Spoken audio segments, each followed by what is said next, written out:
Bon, maintenant on va voir la néoglucogénèse. Donc la néoglucogénèse, c'est ce qui va permettre de former du glucose à partir de notre corps. Donc c'est pas du glucose qu'on va venir manger en fait. Enfin, c'est pas du glucose qu'on va venir digérer. C'est vraiment du glucose que notre corps va fabriquer. Donc pour ce faire, il y a plusieurs manières de faire, dont l'inverse de la glycolyse. Donc on a dit la glycolyse, c'est le glucose qu'on va transformer en pyruvate. La néoglucogénèse, ça va être l'inverse. On part du pyruvate pour former du glucose. Tout à l'heure, on a dit que dans la glycolyse, il y avait des réactions réversibles et irréversibles. Donc les réactions réversibles, c'est facile. En fait, la néoglucogénèse, elle peut facilement revenir d'un métabolite à l'autre. Alors que les réactions irréversibles, en fait, elle doit être contournée. Genre la néoglucogénèse doit contourner ces réactions-là parce que elle ne peut pas faire directement en fait. Donc, comment elle va faire? Elle va utiliser d'autres types de réactions et d'autres enzymes. On a vu qu'il y avait 3 réactions irréversibles dans la glycolyse. Et du coup, on va partir du pyruvate vers le glucose. Du coup, dans la glycolyse, on avait fait du phosphoénolpyruvate en pyruvate. Dans la néoglucogénèse, on part du pyruvate pour faire du phosphoénolpyruvate.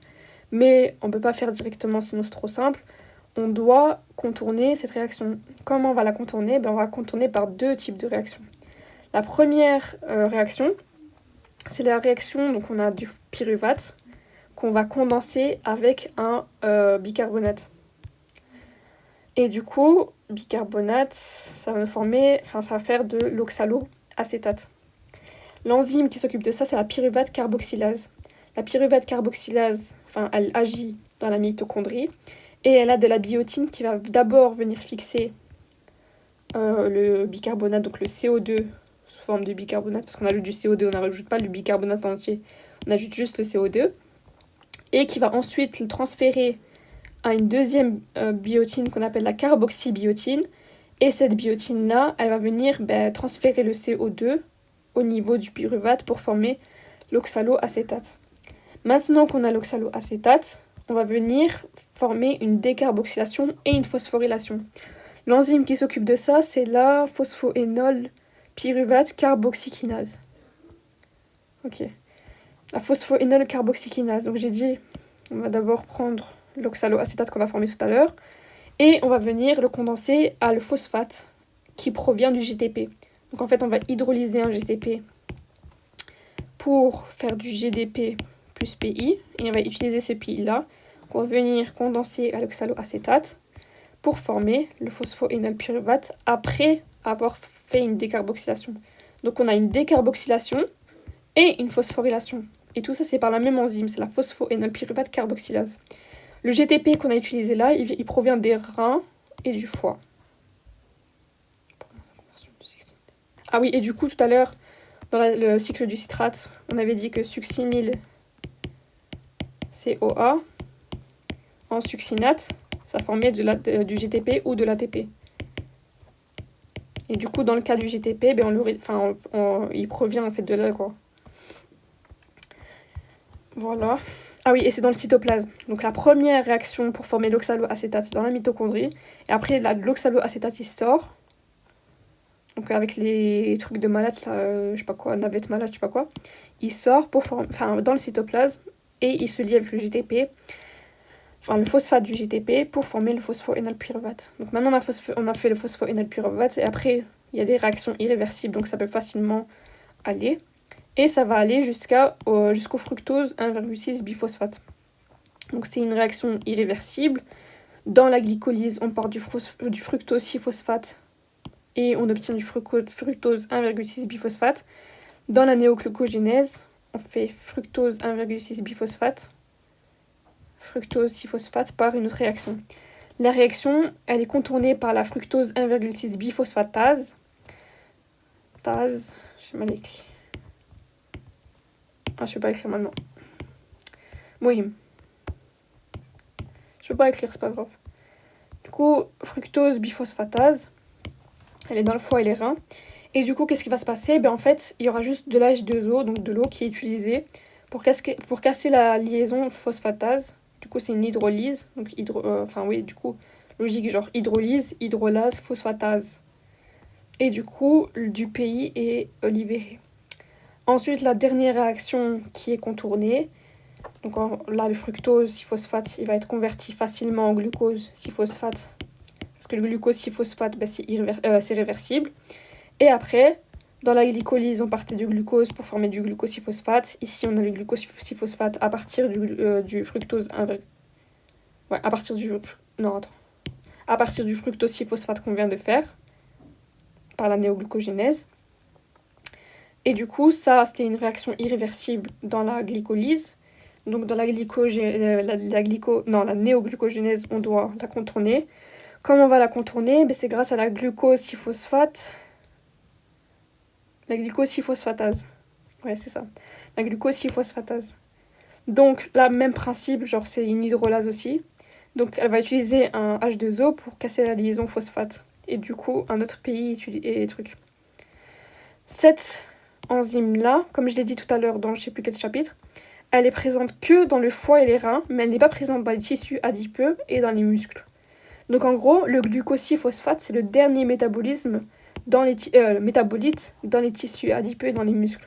Par contre, dans le foie et les reins, on peut former du glucose.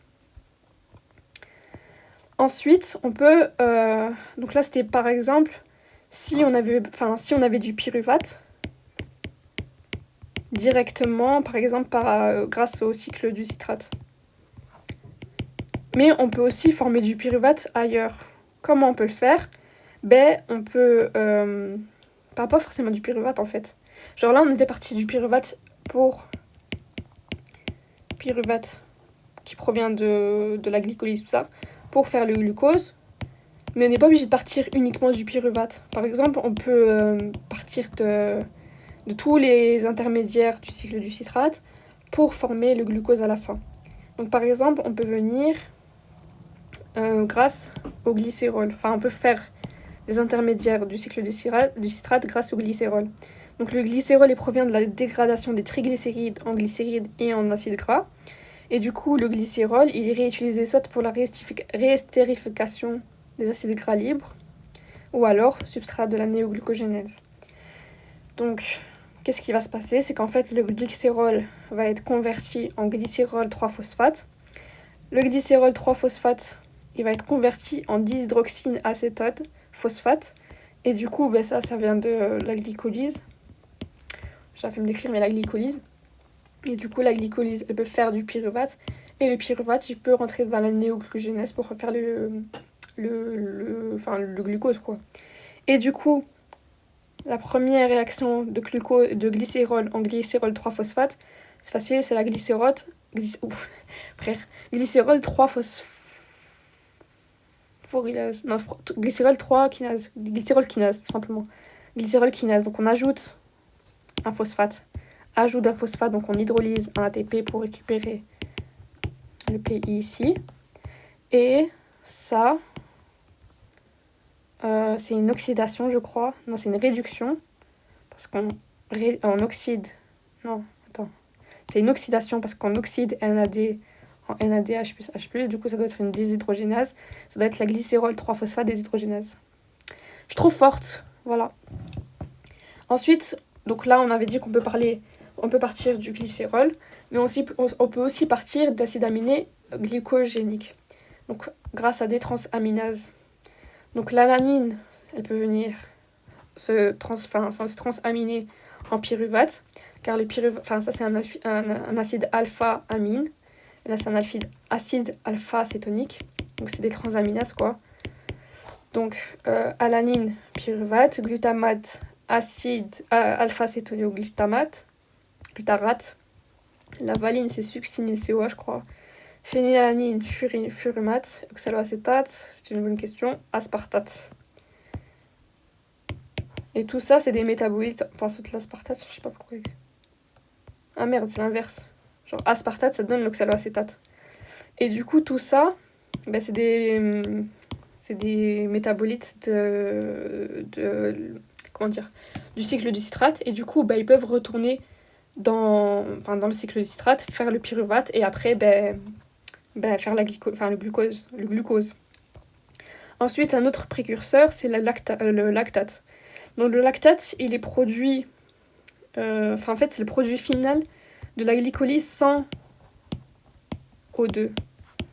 Je sais pas si vous vous souvenez tout à l'heure, mais j'ai dit qu'un des devenir du pyruvate, quand il n'y a pas d'O2, c'est le lactate, par la lactate déshydrogénase. Donc en gros, qu'est-ce qui va se passer? On va d'abord partir du muscle et après on va aller dans le foie. Dans le muscle, il y a le glucose qu'on mange. J'avais dit tout à l'heure qu'il est transformé en glucose 6-phosphate. Il est transformé en pyruvate. Le pyruvate est transformé en lactate. Dans le lactate, il peut aller directement dans le foie. Et dans le foie, le lactate, il est reconverti en pyruvate. Et le pyruvate, il est reconverti en glucose 6-phosphate. Et du coup, le glucose 6-phosphate, il peut reproduire du glucose. Mais c'est pas possible ici. Pourquoi c'est pas possible? Parce que j'ai dit que tout à l'heure, le glucose 6-phosphate, en fait, c'est le dernier métabolite sous forme de glucose dans le muscle. Donc en gros, le glucose, il peut rentrer dans le muscle et faire du glucose 6-phosphate, mais on ne peut pas faire du glucose à partir de glucose 6-phosphate, parce que le muscle n'a pas de glucose 6-phosphatase. Il n'a pas cette enzyme-là, alors que le foie, il l'a. Donc on est obligé, en fait, de faire du lactate pour que le lactate part dans le foie et qu'il se transforme en pyruvate, puis pyruvate 6-phosphate, et puis glucose. On ne peut pas le faire, en fait, dans le muscle. Ici, on voit que, c'est logique, glycogène, dans tous les cas, on peut le stocker sous forme de glycogène. Et aussi, qu'est-ce qui peut se passer? J'avais dit tout à l'heure que le pyruvate, il peut provenir d'acides aminés glucogéniques, donc l'alanine. Donc là, on a une transamination, alanine. L'alanine, elle peut sortir du muscle pour aller vers le foie. Et dans le foie, qu'est-ce qui va se passer? Non, il n'y a pas soit. L'alanine, elle est transaminée. C'est une transamination inverse parce qu'on parle de l'alanine à la pyruvate. Au pyruvate plutôt. Alors que pyruvate, pyruvate alanine dans le foie, c'est une transamination directe. Alanine pyruvate dans le foie, transamination inverse. Et du coup, qu'est-ce qui va se passer ici? NH2, c'est une transamination en fait. Donc on parle d'un acide alpha-aminé. Un acide alpha-cétonique. Comme on part d'un acide alpha-aminé en acide alpha-cétonique, il y a l'amine qui sort. Et l'amine, en fait, qui est là, il peut être éliminé dans l'urée. Et l'urée, elle est synthétisée dans le foie. Donc c'est logique qu'en fait, on arrive avec de l'alanine ici et qu'on le transamine en pyruvate. Comme ça, on peut éliminer l'urée, le NHD sous forme d'urée. C'est ce que j'ai expliqué.